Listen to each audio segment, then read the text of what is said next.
right, all right, all right. Steven, go ahead and say something. Hello? There we go. All right.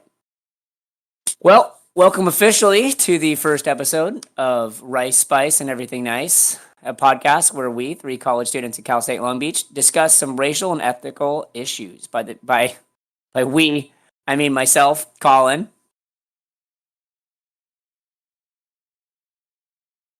All right, Harrison, good job. We're supposed to? Harrison, that's your Say turn, our bud. name? Wait. No, just let it Okay. ride, bro. This is the first episode. We're just working out the kinks. Go ahead and introduce Okay. yourself, brother.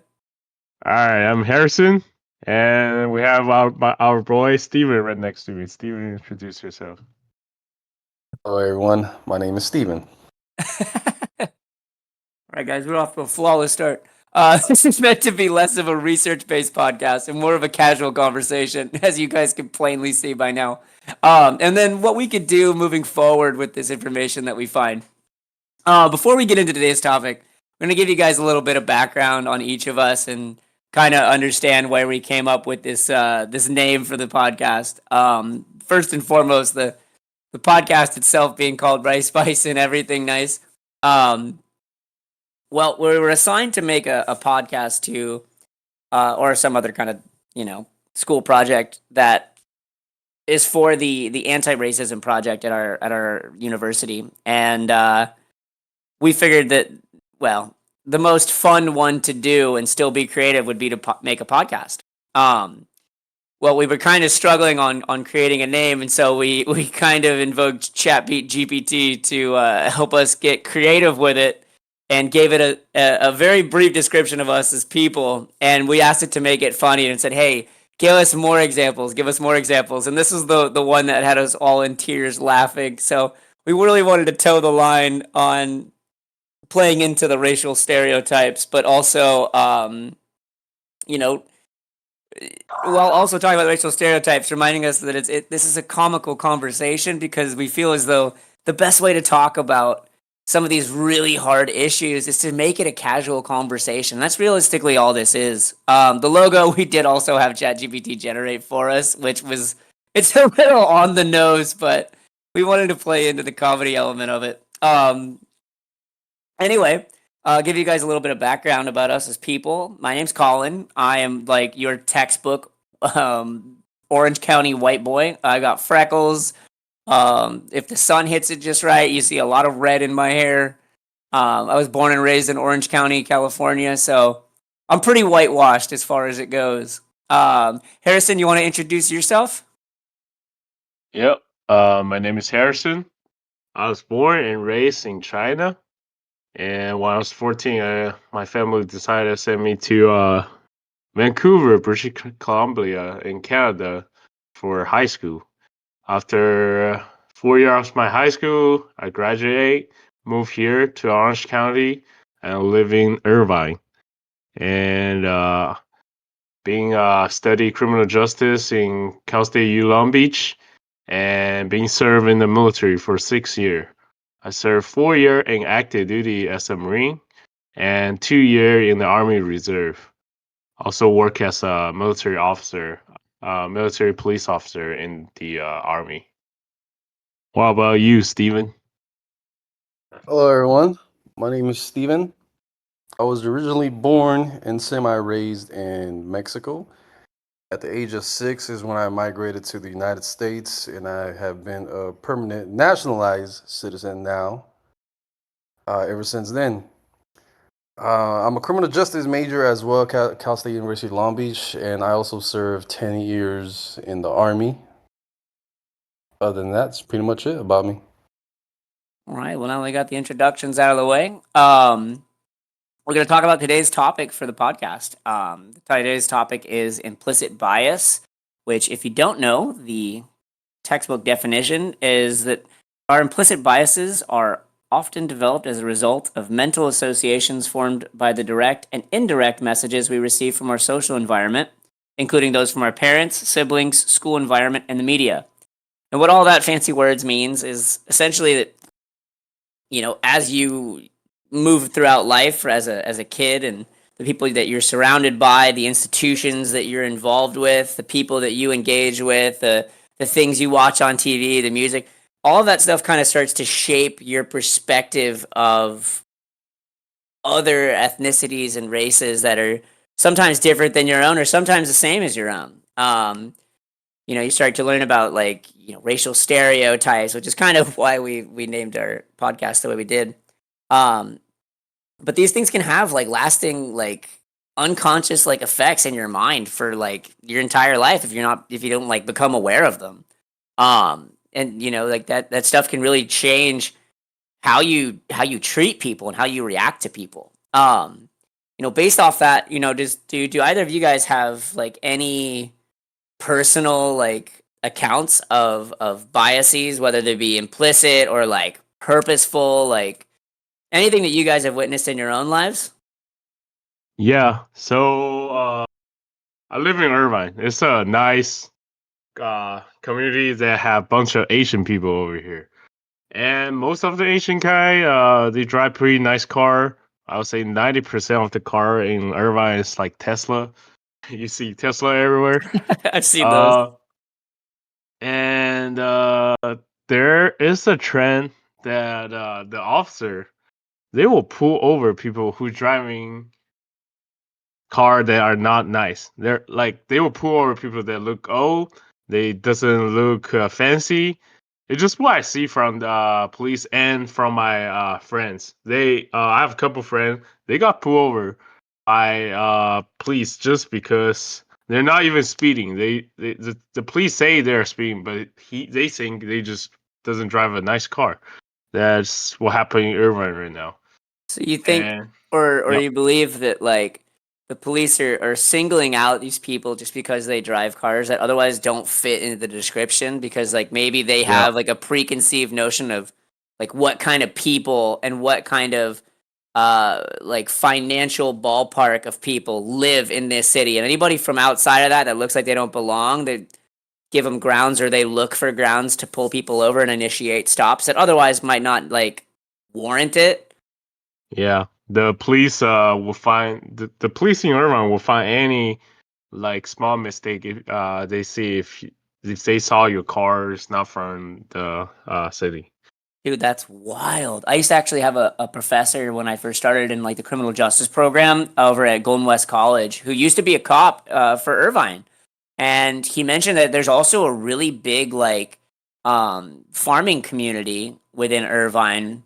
And like they get a lot of like the law enforcement is aware that there's a lot of undocumented immigrants.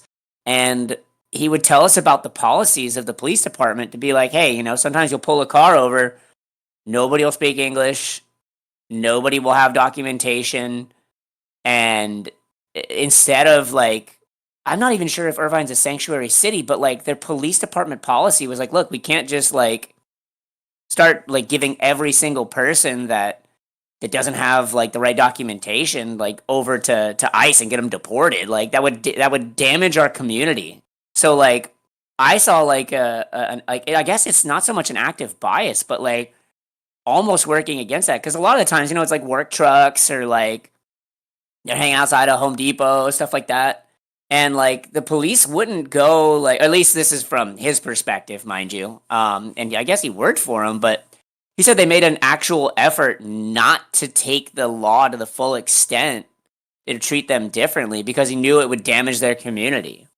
Um, so I guess like they took an active stance against the biases. Steven, what about you? Have you seen anything like active or unconscious implicit bias? Oh man, I've seen a lot of stuff in both the civilian life and even inside military bases for me, actually. Ooh. Tell us more. Well, me for migrating over here, especially my parents, they dressed a certain way, very, I call it for like Mexican from the motherland. So not really this city-wise dressing. And because of that, we also we lived in like poor neighborhoods pretty much in the Long Beach area, Wilmington area, um, in the Torrance area.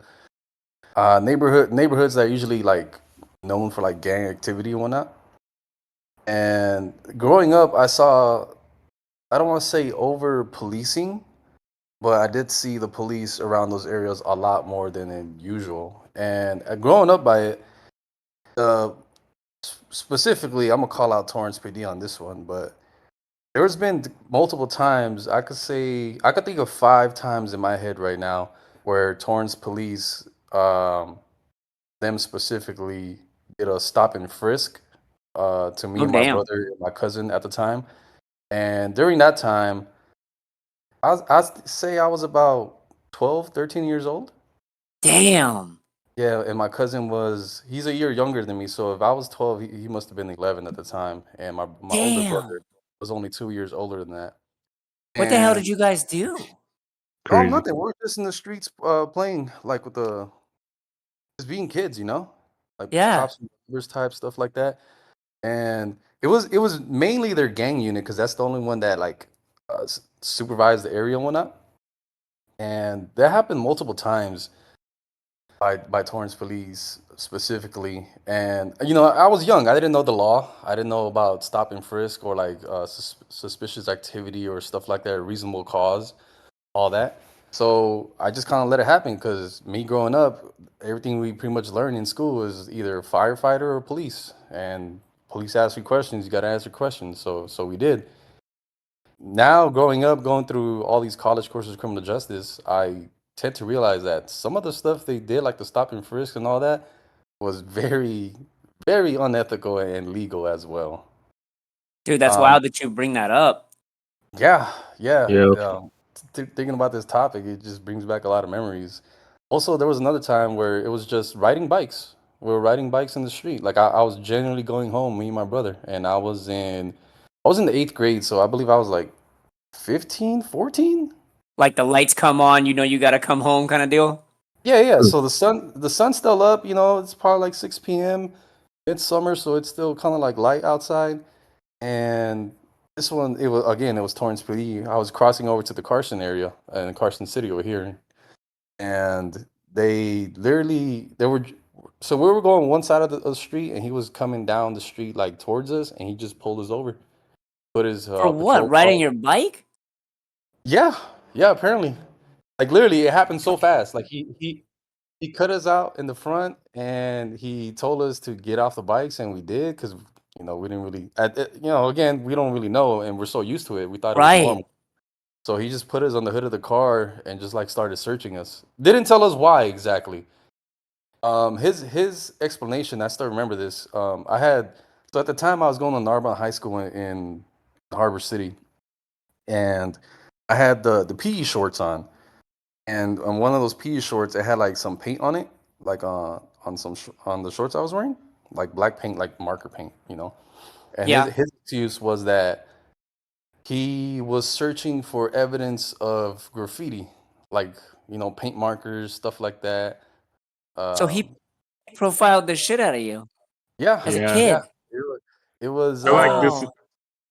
Yeah, I I, feel I like was this is wearing the connect to PE the clothes. Zusu riot too. Yeah. Like, Yeah, yeah. I was wearing the That's PE clothes, and I'm wild. like, it said Narbonne High on it. Like it was ridiculous. Now, But if I could ask, do you remember the ethnicities of the cops that did this to you? Were they white? Were they Hispanic? yeah, Were they African so American so the one cops? with the bike incident, it was a middle-aged white guy. The one in the Torrance PD, 4 out of the 5 times that I remember, it was a white person, a Caucasian male, and the other time he searched us. We were literally in the front porch, and it's gated, by Yeah. like a. He just pulled over and he opened the gate literally, and he walked in. He told us to get on the wall pretty much, and Whoa. that guy had a partner, so it was a Caucasian, which he was just like looking, just watching while his partner did everything, and his partner was like I don't know what type of Asian, but he was Asian for sure though. Dude, that's Yeah, insane. But like yeah, I think it's a good segue point into the next part of our podcast here is that all three of us took our own different versions of the Harvard studies. They did these tests about implicit bias, and essentially you just work through some images and some word associations, and at the end, it'll tell you how you score or how you relate either good and bad with European American or African American or associations with Asian American things and European thing and whatnot. And it's wild that you say more often than not, you were stopped in like frisk or you had pretty much had your rights violated like as a kid, which is Yeah, insane that that still happens like in yeah, this day and age, like in the past the year 2000, dude. yeah. But I think I want to get into your results of implicit biased test. Steven, what were your results? You did what was it? The Hispanic American and European American associations? Yeah. What were your The results for test that? so for the test, it consisted of like Hispanic names and usually like European American names, and we had to associate them with two keyboards. So if it was Hispanic, you press E, it goes to the left. If it was European American, you press I, and it goes to the right. And then it will also like add some words like negative and good, and it'll like switch it up at the same time. So it'll be like a name, then like it'll be like the word good or the word neglect, and you had to put them in the right category pretty much. So what So did your results say?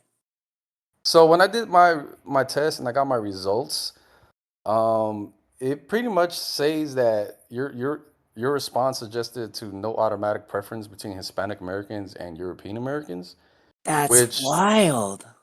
yeah, well, me seeing those results wasn't really surprising because pretty much growing up from what I seen and having to not really like deal with that, but like just different scenarios that happened in my life as well as the people I know and like met. One thing I do myself personally is that I don't judge anyone. I don't care what color your skin or what your religion is or what your sexual preference is. If you're cool with me and you're nice, I'm cool with you. I don't care if anyone else don't like you. I'm still gonna talk to you. Like that doesn't affect me whatsoever. Dude, that is wild. You think you would have developed some kind of like inner dialogue that'd be like, hey, the white dude, the white cop is always out to get me, man. Like you think that like at an early age that like that was what you were constantly being influenced by. You would think you'd be like, hey, like, dude, the white guys are always out to fucking they're always out to get me, dude. Like it's always the white cop. Here we go again with the white cop. Or Yeah, I mean, like, don't get me wrong, but there in my early years, like teenage years, where all those stuff started happening with the police, yeah, I did develop that. Like I didn't really say I didn't like police. I just didn't when I saw them, I would just be like, "Oh man, here we go again. They're gonna stop me." damn. But Dude, that's wild. So what do you think you did growing up to like remove that bias of like, oh fuck, it's the cops again? What made you want to do criminal justice after all that? so there's been many scenarios in my life that occurred that made me kind of change my way of thought, and I can't remember who it was that told me, but I remember hearing that. Cause now I have a lot of friends that are like police as well as join the military. It's like very diverse, you know. It's mixed with Yeah, literally everybody, and you get to meet them, and it changes your perspective on like how I thought people from the South were, for example. Because yeah, I never really knew anything from the South besides hearing all that racist stuff. But when I actually met them, they were pretty cool people. And like with police, it's like it's like in every organization, even in like civilian life and or the civilian sector, like there might be one bad person in there, but that does not define everybody, or that one individual does not define the entire race. And I feel like that's a lot of things that Americans do now when they have a bad like a interaction with bad like encounter with somebody of yeah, a particular when they have ethnicity. yeah, when they Yeah. have that encounter, that's just how they see Mm. those type of people now, or their ethnicity or race, as well as police. But Do you that's not think? it's just that individual, it's not the whole race. That's crazy to say that. Like, just saying that out loud, like, say if Harrison right now was just being racist towards me and, am I just supposed to hate every Chinese person? Like, that just sounds Yeah. insane. That Yeah. sounds insane when you say it out loud. But here's a weird thought, because I think Harrison scored similarly, and you guys both have military backgrounds in some capacity. Do you think there's some kind of correlation with like being in the like the armed forces, and like the fact that it groups you all together? They don't give a shit if you're white, if you're Asian, if you're Chinese, if you're Filipino, if you're African American. You're all doing the same PT. And if one of you Yeah. fucks up, we're all paying for it together. Yeah, Like definitely. they break you down and build you all up the exact same way. So maybe like there's some kind of link to being thrown in with and like almost being forced into a group that you might not otherwise have chosen to associate with on your own, that helped redefine your perspectives of different ethnicities. Because I don't have that background. Mhm. I grew up white. I grew up in a white gated neighborhood in like Fountain Valley, Irvine, Huntington Beach. Like I think we had collectively like 6 African American kids in my entire high school. So my exposure, like I had one black friend as a kid. I had all white friends at school. I went to a private school. It was all white kids, maybe an Asian kid or two, but they're incredibly intelligent, you know? And like Yeah. when I did my study, it was between like a black white racial bias. And my results, honestly, dude, kind of scared me a little bit. It said I was much faster at sorting African Americans with bad and European Americans with good than European Americans with bad and African Americans with good. Like my score percentage told me that I was 22% similar to like the other test takers. Like I fell into like a fifth of the bracket. But like I think about it now and I'm like, do I treat African American people differently? Do I tense up? Do I engage in conversation with them differently? Is it because I didn't have like exposure to them at a younger age, other than through the media? And like in the media, all I've seen is like you get rap albums and like talking about guns, shooting, drugs, stealing, murder, stuff like that. And that's my only exposure to African Americans as a kid. Whereas like with white people, any other like music, my first thing that comes to mind, think of like mariachi music. There ain't nothing bad about that. It's a good time. Everyone's fucking having fun. You know, I think of Japanese music and I think of oh, I can't even think of the instrument right now, but it's almost like a guitar, but it's played laying down on your lap, and it's super peaceful. But when I think of African American music, the first thing that jumps to my mind is like guns and violence and shit like that. So I wonder if my lack of exposure as a kid to like African American culture, or like the only exposure that I got was so perpetuated by violence and drugs and gangs, that it slowly shaped my perspective into thinking like, yo, they're all like that.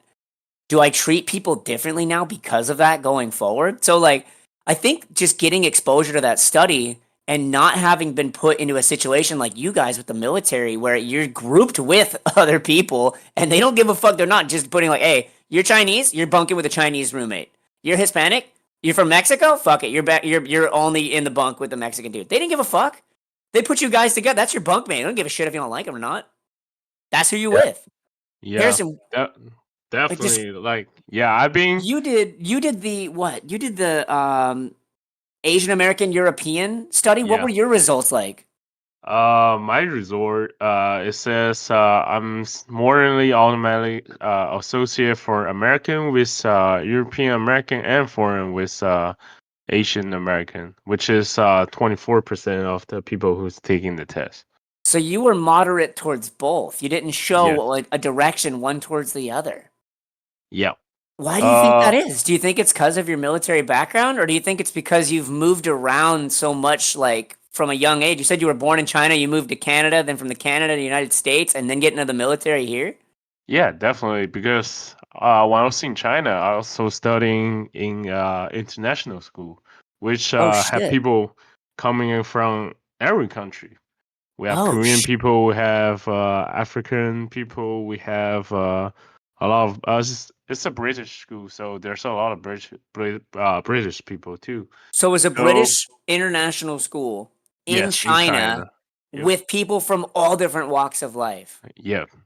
See, I feel like I kind of value like your guys' like upbringing more than mine. Like, yeah, I was privileged as fuck because I'm like, I came from like a lower middle class family, but like the amount that they sacrificed to put me through to these better like institutions and whatnot, it like, I guess helped me get ahead in life. But at the same time, it deprived me of so much because look at who I am now. Like, I look at people differently. Harrison, do you feel like you look at people of different ethnicities differently at all? I don't think so. So in the boot camp of the Marine Corps, I've been taught by my senior drill instructor. His name is Staff Sergeant Webb. I don't think I can forget his name, but he told us the first day. He told us, "I don't care what country you came from, what ethnicity you are. You guys are all Marine. I treat you guys all like a Marine. You guys should treat everyone as just your brother or sister. Like, you guys are fighting together, eating together, shower together. Like, we've been live in the same room for 3 months, shower together, eating every day, wake up every day at the same time.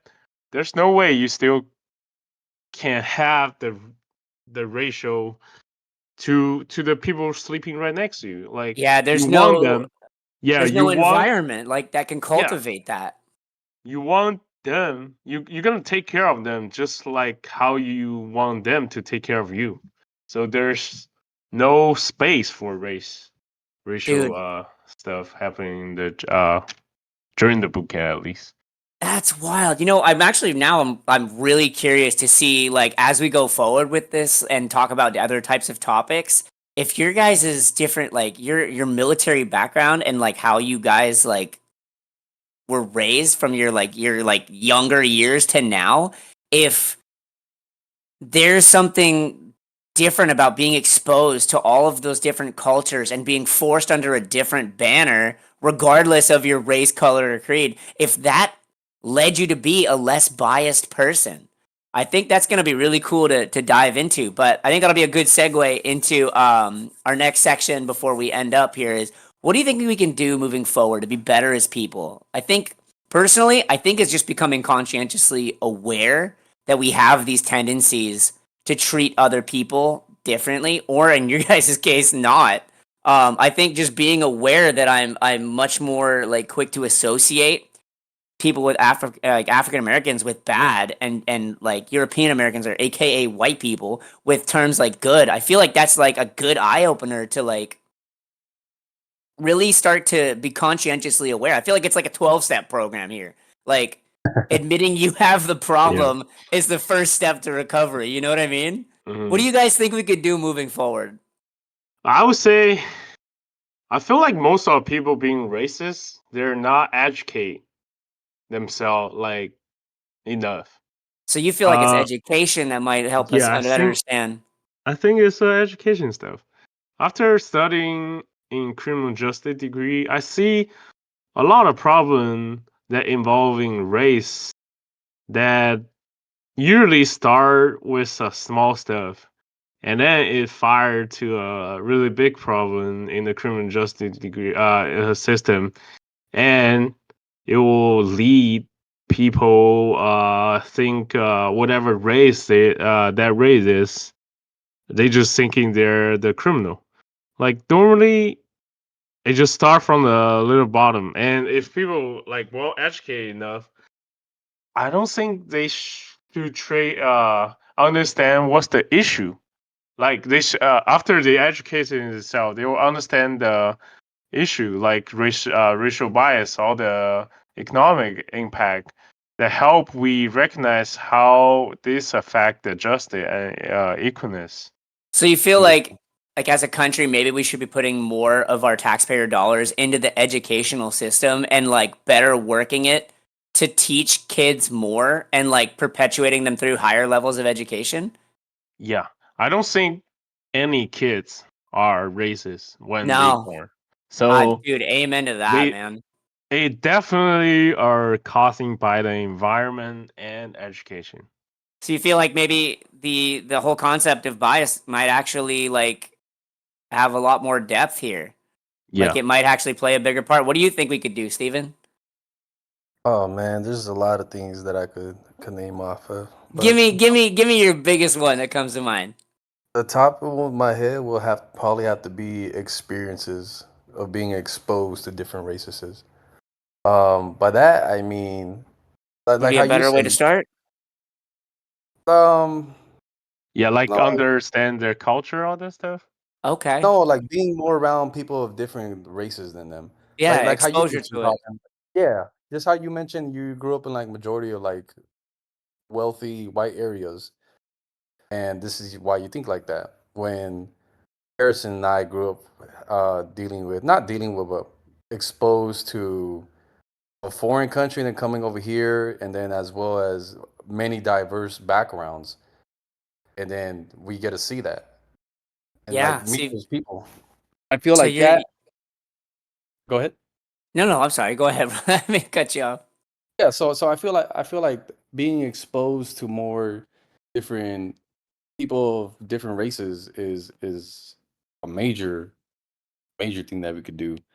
Um, Another one will have to be, I don't really like, my bad, Harrison, but I don't really agree with the education part. I do feel like it is a big problem with it, but I would have to say it having different neighborhoods mixed in different concentric zones, pretty much like poverty neighborhoods and then like wealthy neighborhoods, because majority of the individuals that live in the wealthy neighborhoods, that's they see us people of color or minorities, as they would say, a different way.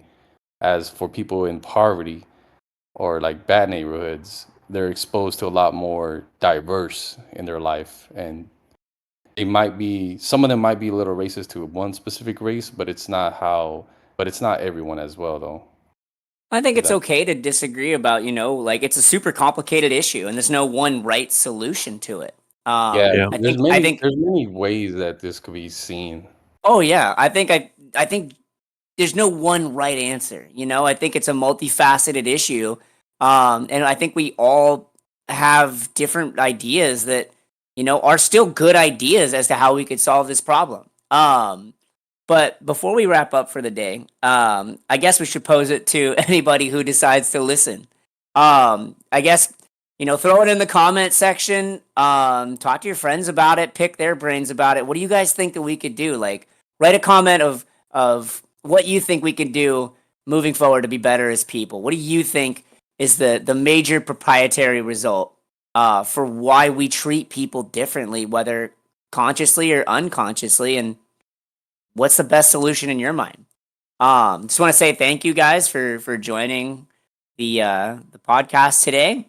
Um, this is it's a little bit of a work in progress because it's our first episode, and hopefully we'll clean it up and make it a little bit Hmm, smoother over the semester. definitely. Um, but yeah, thank you guys for joining and for listening, and maybe we all just move forward towards a better society the more we learn. So thank you guys for listening. Peace. All right. Peace.